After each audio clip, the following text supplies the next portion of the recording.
case unique in criminal history that would create global fascination. Another serial killer is in the news. This killer does not fit the typical profile. 6 men shot in cold blood.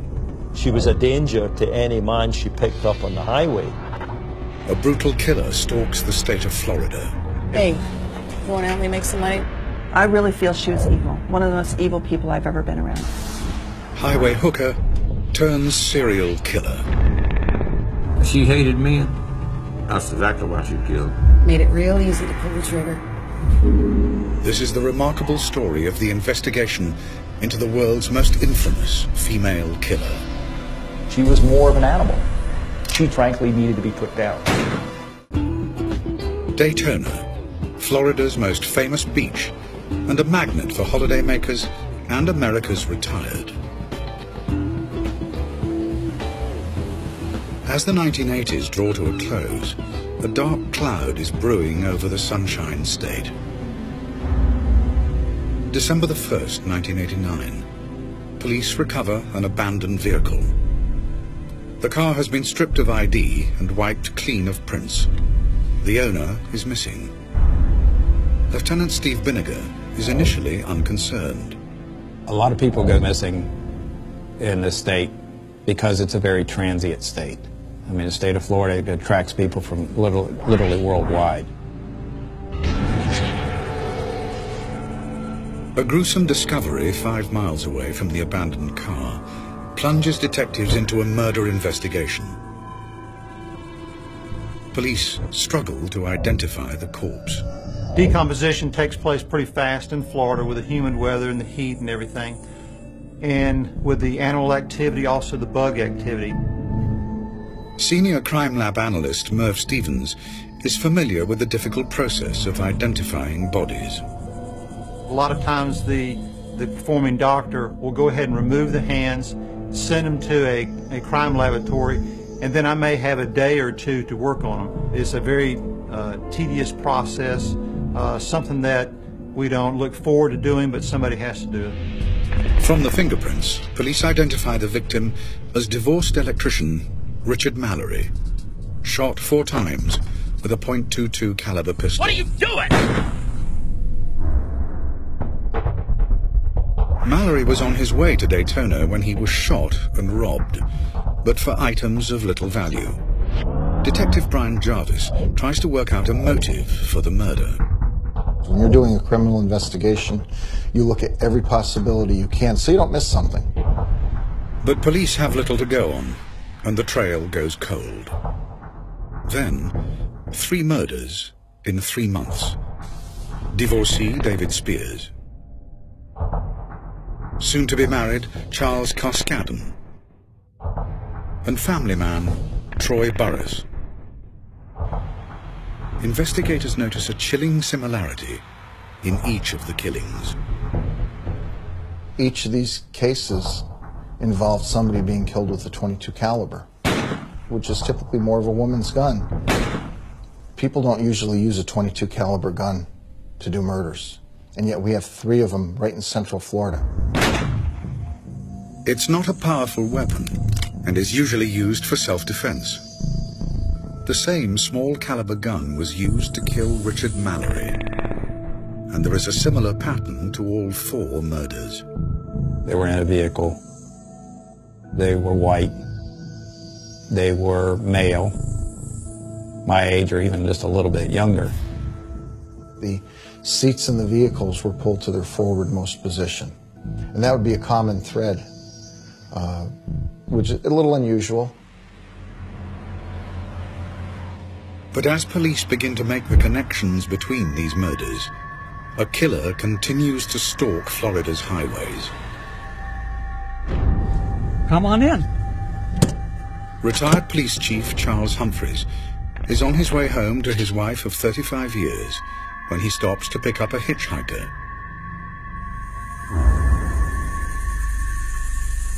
Listen, if you want money, I've got money.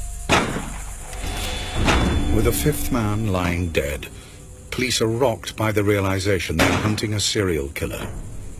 A task force is set up to analyze the murders and draw up a profile of the killer. What kind of person could get close enough to all of the victims to perpetuate this crime? All the particulars to the individual crimes were discussed. There was a timeline set up for all the individual victims' time of death and items that had been found. Forensic investigator Ward Schwab is part of the team looking for patterns that could unmask the killer. That's when the linkages actually started forming for me. Condition of the victims' bodies led investigators to speculate that it might be a murder by a prostitute or someone that was out commissioning for sex. Where there were some partial nudity of the victim, plus there were some evidence of discarded condoms. Something extraordinary begins to dawn on the task force. Could it be that the serial killer they need to catch is a woman?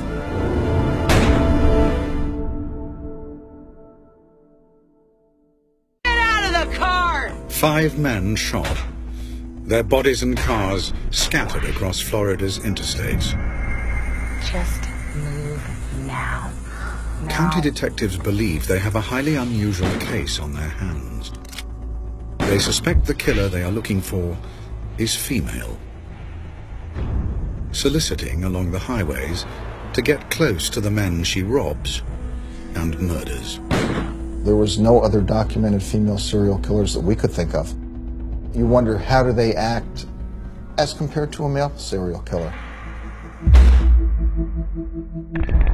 The 5th and latest victim is retired police chief Charles Humphreys, who was returning home from his job as a child welfare officer.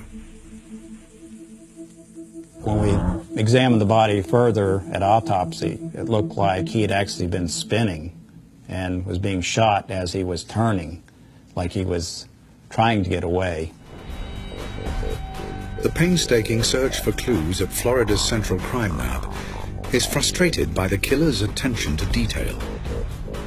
Lab analyst Merv Stevens processes the evidence in the hope of finding a single print. The individual that was committing this crime was very methodical as far as trying to wipe down all the evidence that they knew possible that may lead the crime scene back to them. Frustrated by the lack of evidence to move the case on, unsolved crime files are reopened in a bid to try and find a lead. The case of missing missionary Peter Sims stands out. Peter Sims was a middle-aged man traveling alone on Florida's interstate. Investigators discover that Sims' abandoned car was found not far from where the 4 other victims' vehicles were dumped. We felt there could be a very good connection here between Peter Sims' vehicle and the other homicides that were occurring. Other cars had been wiped clean, other vehicles had their license plates removed, and every other vehicle had the seat pulled forward. But with the Sims case, there's one crucial difference. The missing man's car has been crashed, and there is a vital piece of evidence inside. A bloody palm print.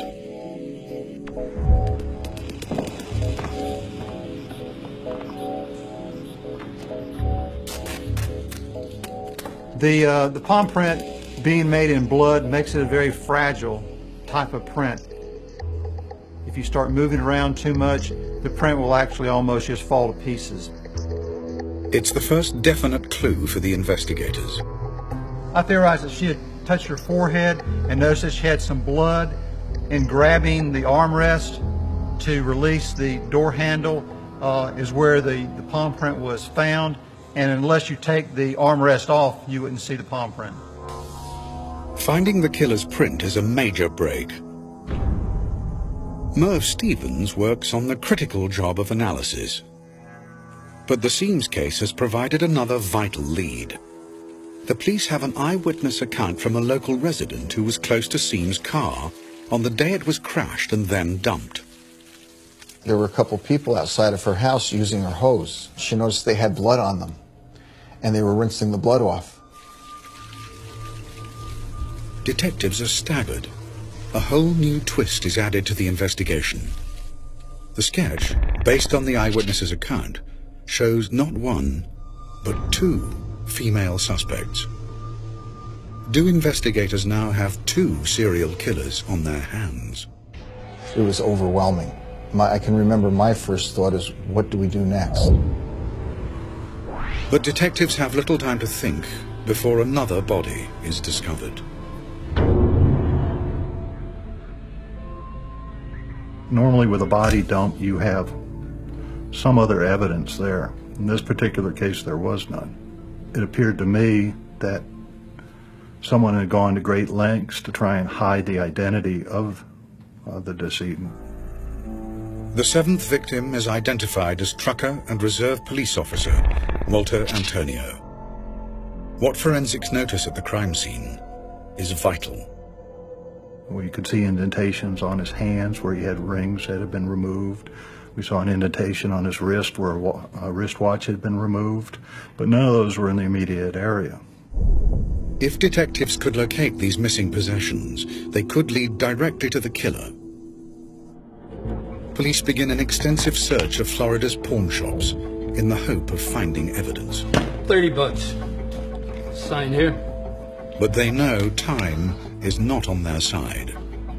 We realized that the frequency of the homicides was increasing. And we knew we had to act quickly because we didn't want to have anybody else killed. The police go public with the sketches of the suspects. It's a subject that seems to horrify and fascinate us at the same time. Another serial killer is in the news. This killer does not fit the typical profile. It was a tough decision because once you release that, you don't know how the public's going to react, if they're going to panic, if they're going to help, what's going to happen, and you really have to be prepared for it. And at this point, we were prepared to release them. Within hours of the report, hundreds of tips come flooding in. There was a sketch of a lady that looked very much like the lady I'd picked up the night before. It said that they suspected there might be a woman going around as a serial killer. And it said, you know, if you've had an encounter with anybody that resembles this person, you know, contact the police. So I told my wife, I said, I should probably give the police a call, and I did. Ted Teschner is one of many who respond to the appeal for information. I was heading north on the road and pulled over because I thought at the time that you know, a lady getting picked up by some guy might get hurt. I thought I was doing a nice thing by picking her up, and I said, well, you know, you're welcome to take a ride in there. She got into the car. She had a bag that she was fidgeting with in her hands, and she asked me, you know, do you think I'm a prostitute? And I thought, that's a strange question. I said, no, I just thought you were a lady that was in need of a ride. I wasn't picking her up to get those services, so, you know, she didn't want to stay with me long. The investigators can now begin to build a profile of the suspects. The leads coming in were pretty good. You don't always get that lucky. They point to two women who stay in the Daytona area, who match the description of the eyewitness sketch. Part of the leads indicated that they had stayed at the Fairview Motel under the name of Cammie Marsh Green in room number 8. We had the Volusia County Sheriff's Office check their pawn records to see if there had been anything pawned in any of these names. And what they found was that Cammie Green had actually pawned a couple of items. We got the pawn tickets from them, and one of those pawn tickets included the items that had been taken from Richard Mallory: a radar detector and a 35mm camera. Let's fill this up. Police quickly realize that Cammie Marsh Green is a false name. But the pawn shop has provided detectives with a vital piece of evidence. At that time, you were required to put a fingerprint on the pawn ticket. Well, fingerprints don't lie. Thumbprint here.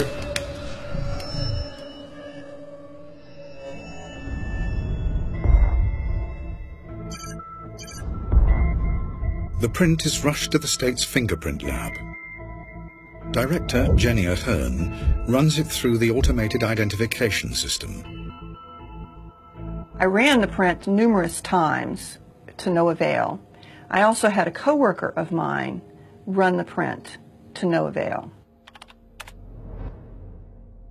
The automated system does not contain every print that the state holds. Ahern prepares to search through the database manually. It's an awesome undertaking. We really knew we were looking for the needle in a haystack. The killer is still at large. It looks as though it'll take Ahern and her colleagues weeks to search through hundreds of thousands of records. We take out a chunk of cards at one time, and you physically, with your bare eye, flip through each card, eliminating prints that are not close.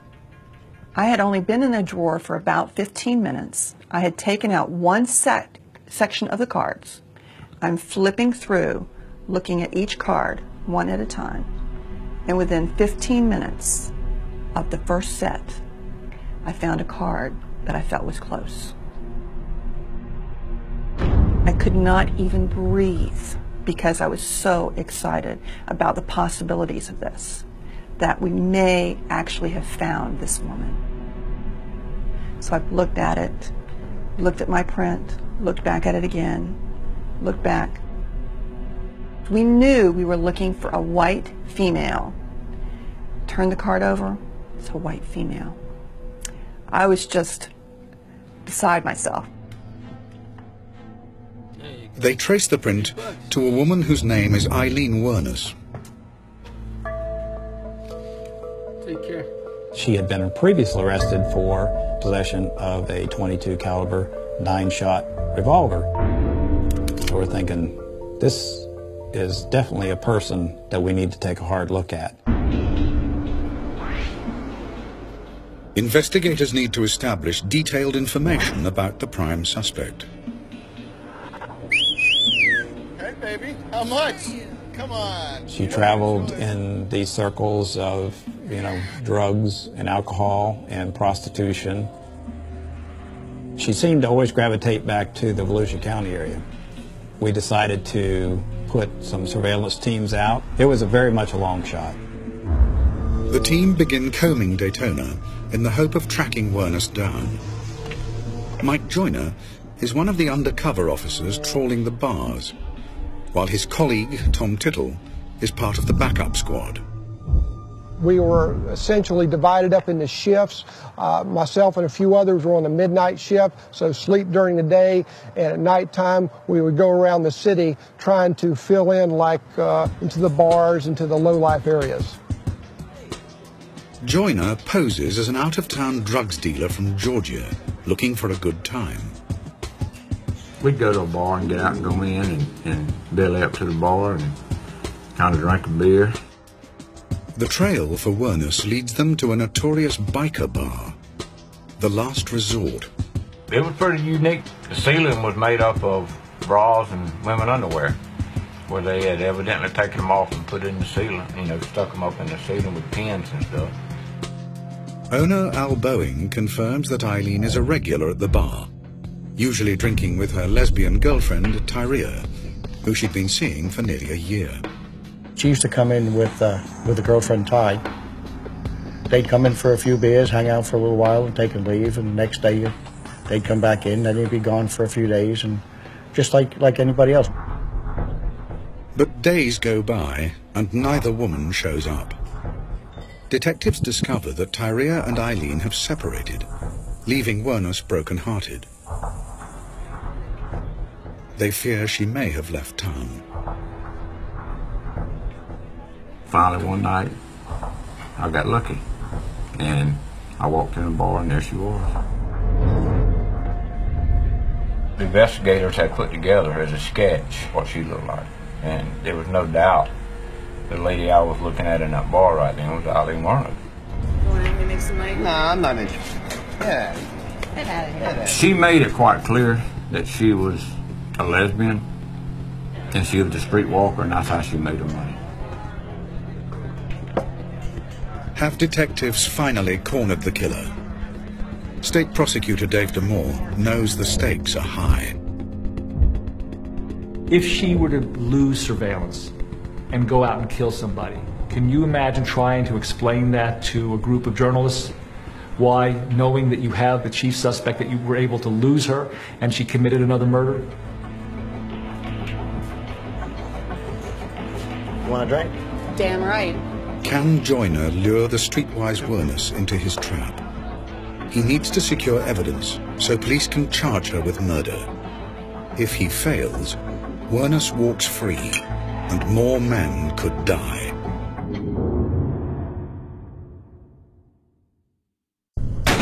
With 6 men dead and 1 man, Peter Seams, missing, investigators have tracked down and put their prime suspect, Aileen Wuornos, under surveillance at the notorious biker bar, The Last Resort. The stakes couldn't be higher. My thinking was we found her. We know where she's at. Let's don't lose her. I don't want to be her next victim. You want a drink? Damn right. 2, please.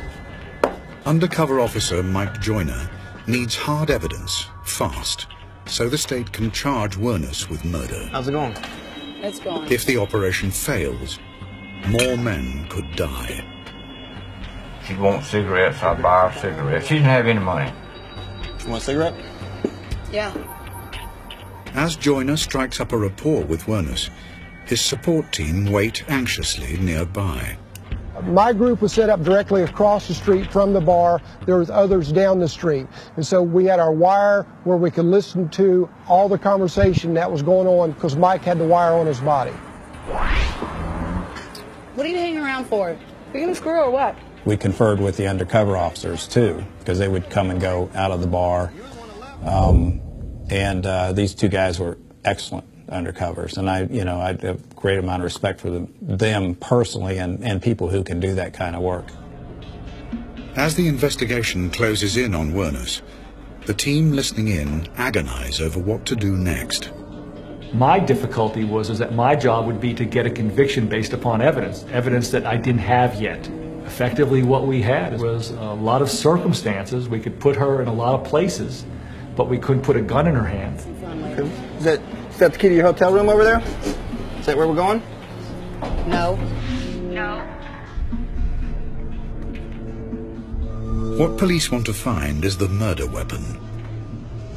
If Wuornos has a .22 caliber gun in her possession, it'll be crucial evidence. I honestly believed that she had a gun in that bag. So what you got in the suitcase? A little something for later? Damn it! One more. Relax. I get you another one. I get you another one. Relax. It was starting to get intense because we knew we can't lose her, and of course the safety of the officers was paramount. And so we've got to arrest her. We cannot let her leave here on the back of a Harley Davidson. Do I think I was going to be the next victim? Yes, I sure do now. But if I had a family, and I sure did want to get back to them. I was ready at the last bar. The plan is for Joyner to lure Wuornos outside, so armed officers can arrest them both, making sure that Joyner's role as an undercover officer is not revealed. I said, I'm going to go get a motel room. I'm going to bring you the key. You need to go take you a bath, because you stink. You okay? Just stay here, all right?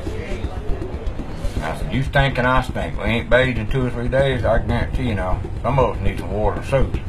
Hey, look what I got. Look what I got. Get your bag. Let's go. Come on. Come on. Let me get my beer. Don't get lost. Don't get lost on me here, dog. Stop! Stop! Police! What's this about? Hands behind your head. What's this all about? I didn't do anything! I didn't do anything! They had to put us in the back seat of a patrol car together. And I really jumped on her pretty hard at that point. What the hell did you do? Why were you in here? I don't know. I think they think I killed somebody. Finally, when it was over, it was like a big calm after a hurricane. Detectives hope to find the murder weapon in Wuornos' suitcase. But there's no gun inside. Now, once you take somebody into custody, there's certain time limits that you can hold them in custody, depending on, the type of case. So, the clock was ticking against us. Police can only charge Wuornos with an outstanding firearms offense from the late 80s. There is real concern that without sufficient proof to charge her with murder, Wuornos could soon be back on the streets. I think I made it very clear to the investigators that they had jumped the gun, in my opinion. that I was very unhappy with their decision, that I didn't have a case that I could prosecute successfully based upon the evidence as I saw it at that point. To make a murder case, detectives have to link Wuornos to the crime scenes. Lab analyst Merv Stevens can finally compare the bloody palm print he found in missing man Peter Seam's car with an arrest print taken from Wuornos. Once I have my photograph of the area, I try to look for identifiers. In this case, this flexion crease that is appearing in the latent left and also in the inked palm print. Then I try to look for the uniqueness, and you can go through and find points of identity in both photographs. And I made a decision that it was her palm print that was left in Peter Sims's vehicle. But the palm print does not help their case. Police have not found Seam's body. Without his corpse, there's no proof of murder. With time running out, detectives mount a search to track down Tyria Moore, the second female suspect from the witness sketch, and Wuornos' ex-girlfriend. We didn't know with Tyria Moore how much she was involved at that point either, but we needed to locate her because we felt like that was going to be critical. Officers tracked Tyria down to her sister's home in Pennsylvania. I wanted to afford Miss Moore an opportunity not only to help me build my case, but to prove to me that she was not involved. And I felt the best way to do that was to put her in a position to assist us in our investigation and set up a surreptitious phone call between she and Aileen Wuornos where they could converse about what had happened. Police realized that Tyria could be the key to securing a confession from Wuornos. The confession was critical to breaking the case. I mean, to actually making it from, well, this is probably the person that did it, to convicting this person. Tyria agrees to help. Police set a honey trap. I'm getting scared. Well, I definitely don't think there's anything to worry about. Well, I'm pretty damn worried. I'm not going to let you get into trouble. We were sitting right there listening, and she was very nervous about it and worried about it, and she had feelings for Aileen. You could tell she did. But I'm not going to jail for something you did. This isn't fair. Yeah, I don't think she wanted to go to jail for her now. She wasn't that fond of her. You didn't do anything. You evidently don't love me anymore. You don't trust me or anything. I mean, you're going to let me get into trouble for something you did. Listen, quit crying and listen. I can't help it. I would die for you. Would you? That's the truth. I'd gladly die for you. I'll just wait for you on the other side. I love you. I really do love you. I love you a lot. I don't know whether I should go on living or just... I'm not going to let you go to jail. If I have to confess, I will. Aileen, we have 6 murdered victims. I want to know. It's make or break time for the case. Despite the damning honey trap call with Tyria, the police still need a full confession from Wuornos to try her for first-degree murder. As Wuornos faces a police interrogation, Public Defender Michael O'Neill reminds his client of her rights. That's my job as a defense attorney, to protect her interests at that point. I have to try and convince her not to make any statements and not to give any confession about anything, and told her that she had that right to remain silent, and it would be my advice to her to use that right and don't say anything. But no matter what I said, she wouldn't have it. 8 days after her arrest, police finally ask Wuornos the question that proves decisive. I want to know, was Tyria involved in these killings? I did the killings. It was me. Go ahead and put me in the electric chair. Her total focus was on her friend and protecting her friend. She showed absolutely no concern about herself and her own fate. The police tactic of convincing Aileen of the need to save Tyria from prosecution has paid off. Had it not been for that connection between her and Ty Moore, and I would give her this as far as some humanity, she was attempting to protect Ty Moore. You can't take that away from her. There is a link of humanity there. That's one of the only decent things that I saw her do. The more she talked to, the more I realized that the consequences for her would likely be severe. Most of the time I was drunk as hell. It really didn't matter. As a professional hooker, I give him a little shit, you know. Made it real easy to pull the trigger. Forensic psychologist Dr. Glenn Caddy is shocked by the picture that emerges of Wuornos' descent into a life of crime and prostitution. It was clear that this woman had an exceptionally, profoundly impaired history. I know that there was a substantial amount of child sexual abuse to which she was subjected. Abandoned by her mother and paedophile father, Wuornos was brought up by her grandparents. As an escape from the savage beatings from her grandfather, Laurie Wuornos, the young Aileen quickly learned to blank out her emotions and use any means by which to gain acceptance. By age 7 or 8, she was hypersexual. I believe the records indicate that she was called a cigarette pig. And the issues were that she would swap sex by age 8 or 9 for whether it be oral sex on a man or intercourse, for cigarettes, and for money. The whole rearing experience and how she functioned was consistent with really high trauma events in childhood. At some point in time, I think Aileen had basically said, I've had enough. I'm tired of being taken from. I'm going to take. What more could she take than these men's lives?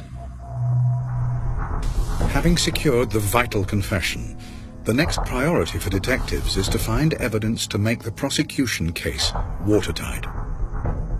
Is there any property that you might have collected from these victims that you stashed somewhere? Nah. I just flung them out the window as I was driving. Detectives track down a lockup rented under Wuornos' alias, Cammy Marsh Green.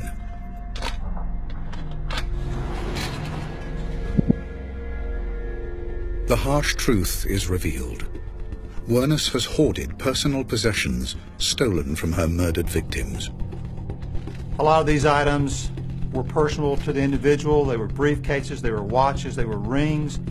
It may have been souvenirs, or it may have been a further attempt to try and hide the identities of the victims. And we were actually able to tick off items and establish what belonged to which victim. For police, this is vital evidence. For victims' families, a reminder of their loved ones. We have some hair here. Among the items is a hairbrush. Bag that. Peter Seames's son is asked to identify it. He kind of lifted it up in front of him, and his voice started to quiver. And he said, my father used to brush my hair when I was a child with this brush. And I remember the tears welling up in my eyes. And I was just about to cry. To this day, that image of that boy remembering his father brushing his hair with that hairbrush brings tears to my eyes. Get out of the car! What are you doing? What are you doing? Police have a confession. They have evidence to link Wuornos to the victims. But to clinch the case, they need the murder weapon. With nothing left to lose, Wuornos leads them to a small bridge, close to the last resort bar. She had taken the handgun, which was a .22 revolver, a set of handcuffs, and also a pocket knife. And she'd place them in this cloth bag and then threw them as far as she could into the water. A team of divers went in and almost immediately found the bag. But Stevens is extremely concerned about this most critical piece of evidence. I had given the dive team and everybody instructions, put all the items in a bucket or a pail with the water that it came out of, because if you take it out, it's probably going to start rusting immediately. The gun has remained intact long enough to reveal yet more damning evidence against Wuornos. Our firearms examiner was able to go ahead and out of the 7 cases that she was charged with, I believe it was either 3 or 4, positively said that was the gun that was used in the commission of those crimes. Police now have enough evidence to proceed to court. A trial date is set for Aileen Wuornos. The public is shocked as news of her alleged crimes hit the airwaves. Authorities call her the first true female serial killer. But now there is a new twist. Wuornos claims the murders were committed in self-defense. The world's media must await the trial of Aileen Wuornos. Will she become the first convicted female serial killer in Florida's history?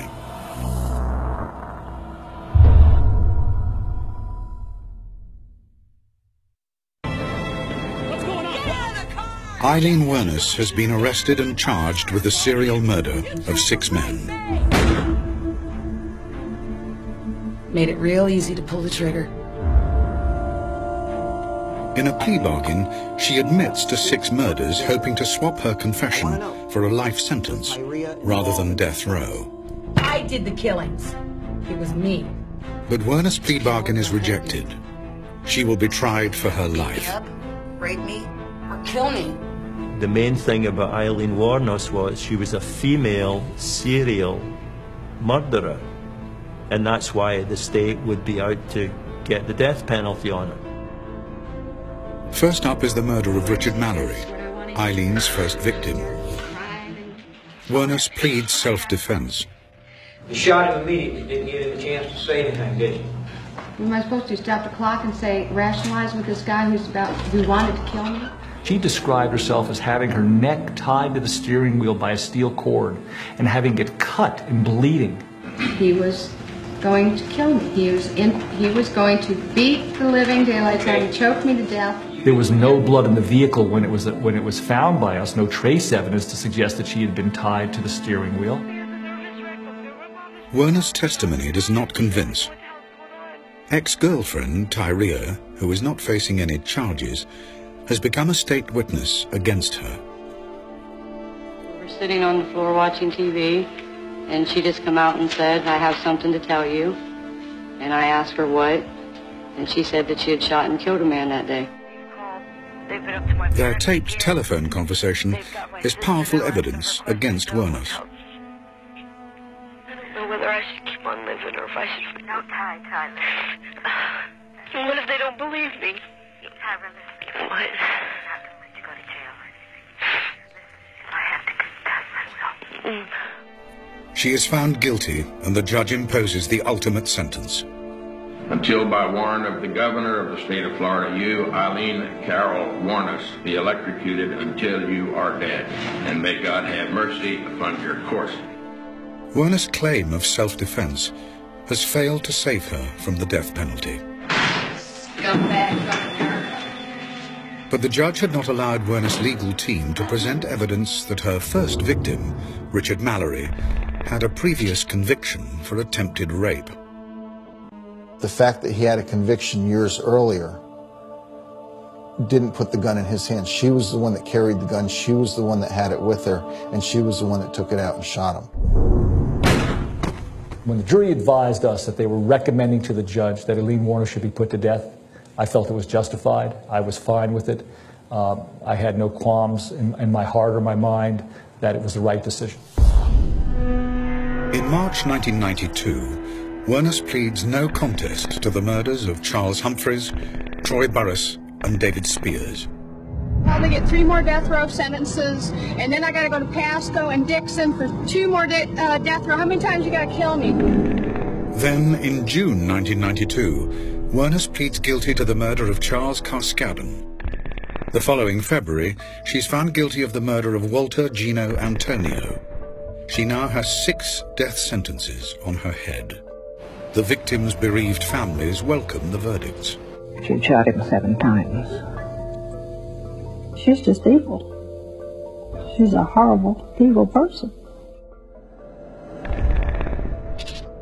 As the body of Peter Seams is never found, Wuornos is not charged with his murder. As Wuornos waits on death row, her defense team mount an appeal against her sentence. If they can prove she's insane, she will escape the death penalty. You have the right to an appeal. Mr. Glazer, is that going to be handled by you or the your public wife and defender? kids get raped. I would ask that you would point the public's office. But Aileen Wuornos insists she is sane. She instructs her legal team to drop her appeal against the death penalty. They comply with her wishes. She was controlling her own death because she was a volunteer to be executed. I'll be up in heaven while y'all rotting in hell. She did not have to be executed. She could have continued with her appeals, and it would have been much more difficult for the state to execute her, even a serial murderer. I have made peace with my Lord, and I have asked forgiveness. In 2002, Aileen Wuornos has been on death row for 10 years. Debate rages as to whether she should face execution. Dr. Glenn Caddy assesses whether she is competent to die. My conclusion was that this woman was extremely mentally unstable, that she was not competent because she was suffering a profound delusional disorder. But the state decides that Wuornos is fit to face execution. It's time. At 9:45 a.m. on October the 9th, 2002, Aileen Carol Wuornos leaves her cell for the last time.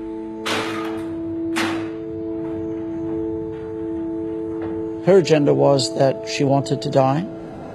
She had expectations that she was going to come back to Earth and that she was going to have a very powerful role to play when she came back.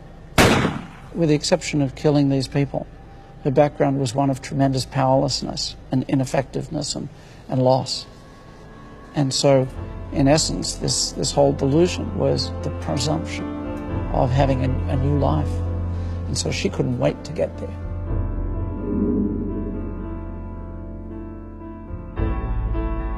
Wuornos receives a lethal injection.